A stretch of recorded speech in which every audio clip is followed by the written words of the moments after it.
Yeah, my wonderful people, viewers and subscribers all over the world.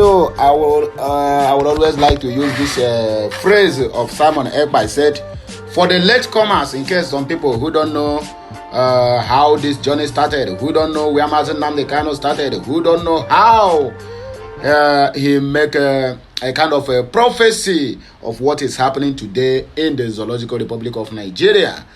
Many call him a prophet, many call him the Moses, many call him Elijah, some said it's Elisha, some even call him Joshua. So I cannot be the one to determine what you call to him, but for me, I call him the Ohamadike one of Biafra land, the man who sees tomorrow. In case of some people who miss this video, don't tell me this video is an old video. It is very, very necessary that we begin to recite all these things day in, day out. Exactly what Mazi Nnamdi Kanu said in this video for the latecomers. If you have get hold of the video, many people have not watched it. So we need to be rephrasing this thing every now and then. Because there is an Igbo adage that says, that in other words, it means if you don't know where the rain started beating you, you can as well don't know where the rain stopped beating you. It's an adage, a proverb as well. So let us keep on listening to this message. When you get it, make sure that this message goes viral. Share it as many times as possible to rephrase the mindset of the Biafrans, to know that this guy is really, it is not what people think he is. This is, can I call it a prophet of the old, who sees the man who sees tomorrow, by name Mazi Nnamdi Okuchukwu Kanu, the Ohamadike one of Igbo land. So let us go there. A lot of comments might follow this video. A lot of comments might not follow the length of the video determines whether it will have a comment or not. But I would want you to do me a favor.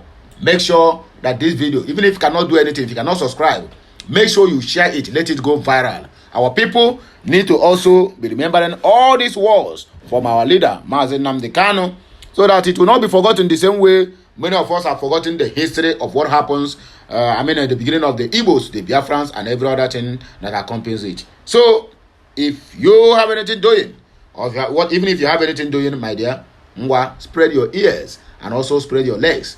Let us move straight to the reason why we are here. We are going to hit the ground running, according to some people who run into trouble. I beg, let us go there, my people. There's no time to tell time. Today on a Friday, TGIF. Thank God, it's Friday. Let us go there. The crimes you have in the north, the insecurity you have in the north is as a direct consequence of their own action. They groomed them. Al-Qaeda in the Maghreb, ISIS in West Africa, Boko Haram, Fulani headsmen, bandits, all of them. Who brought them to Nigeria? It's Fulani.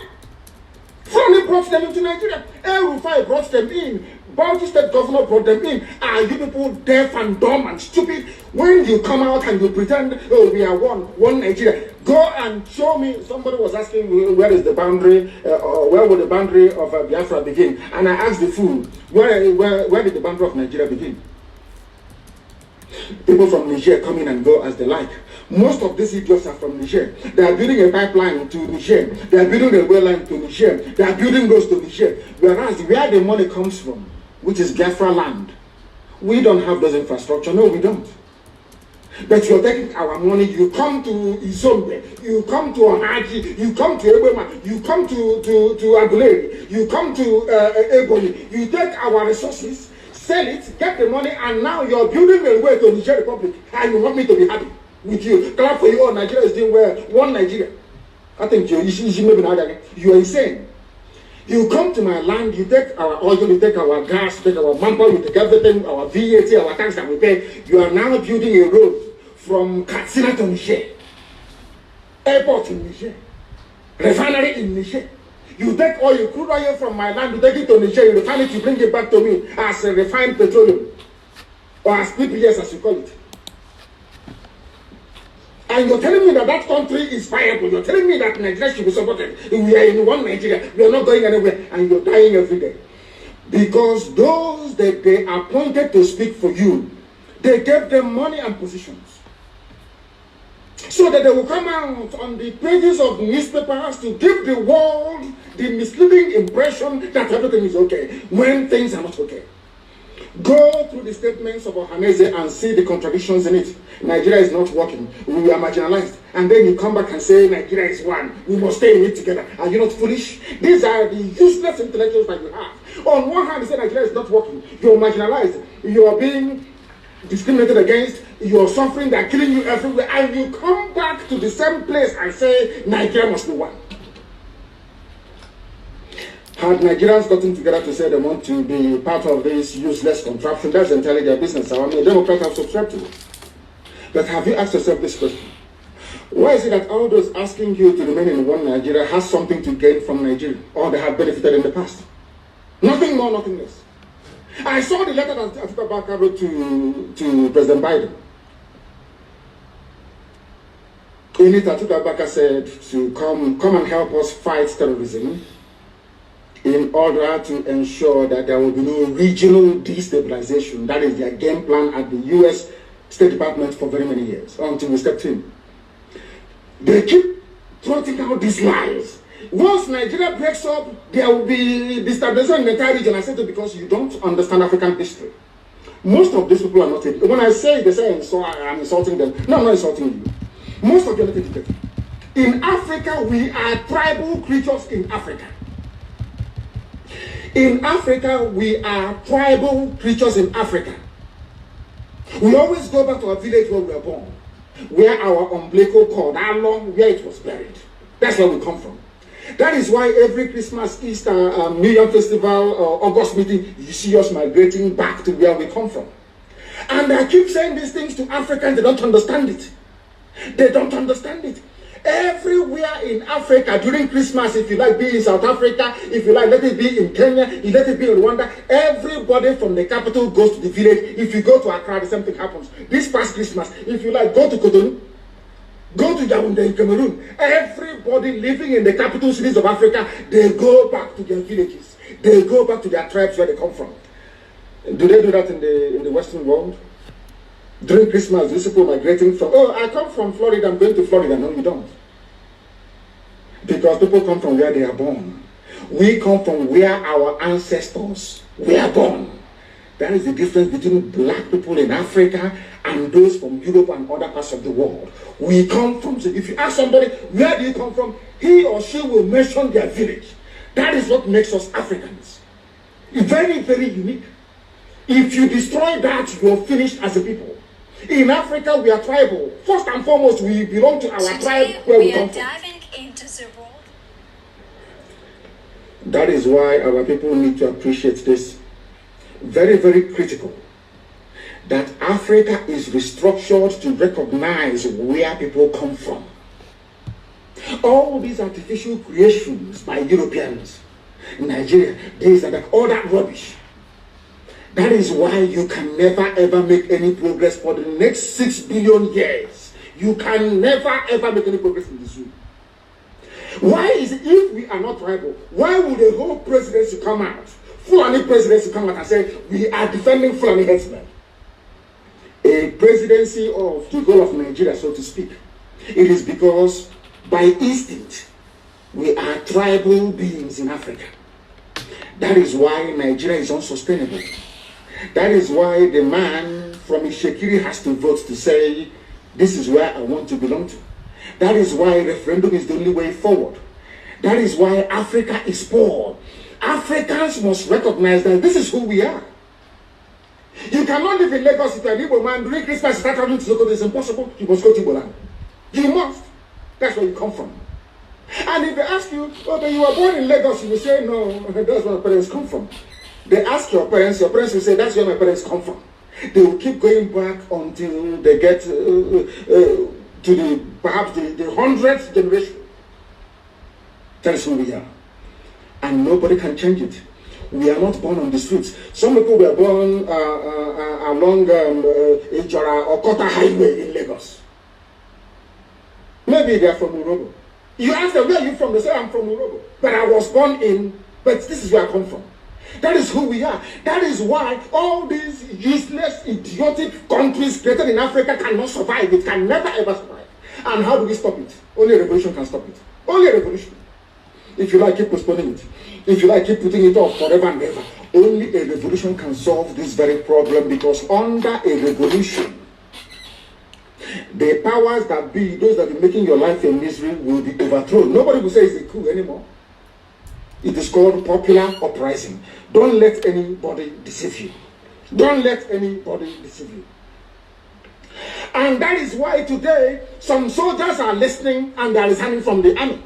How can you be a soldier in the Nigerian army and your village is being occupied by Fulani herdsmen? Imagine those from Oyo or Ondo serving in the Nigerian army. These are my Yoruba brothers who are serving in the Nigerian army. You are from Yoruba, you are serving in the Nigerian army, doing one Nigeria. But your village is being occupied by a Fulani. The same people you are serving, or you claim you are serving, your village is under occupation by them. And to make matters worse, those you are serving under their flag, one Nigeria and the Arabic inscription, or should I say the motto of Ottoman Danfodio, to tell you how foolish Nigerians are. You don't know that the Nigerian emblem, the army emblem of Nigeria, is the motto of Ottoman Danfodio that he used to conquer Hausa people. You don't know that it is there. That's what they're using. You're fighting under the banner of your conquerors. Maybe in Sambisa forest. And now they are sending their advanced strike force into your village. And you're doing one Nigeria. I'm a Nigerian soldier. I'm a Nigerian army. That is why I commend the 127 soldiers that have resigned so far from the army. If you don't do these things I'm asking you to do, you will, when the time comes, as I'm telling them now, remember 2015, remember 2014, remember 2013, I told you all these things. I told you what was going to happen, and now they have all happened before your eyes. You've seen it. I'm warning you now.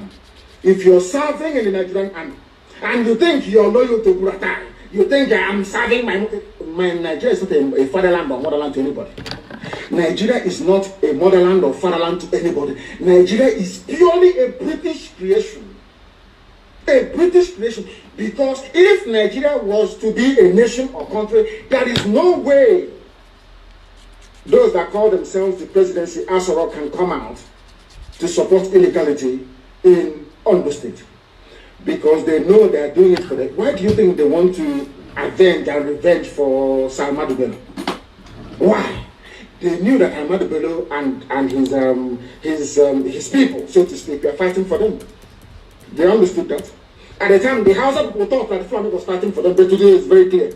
I asked you a simple question when I began. Are you hearing Hausa Fulani anymore?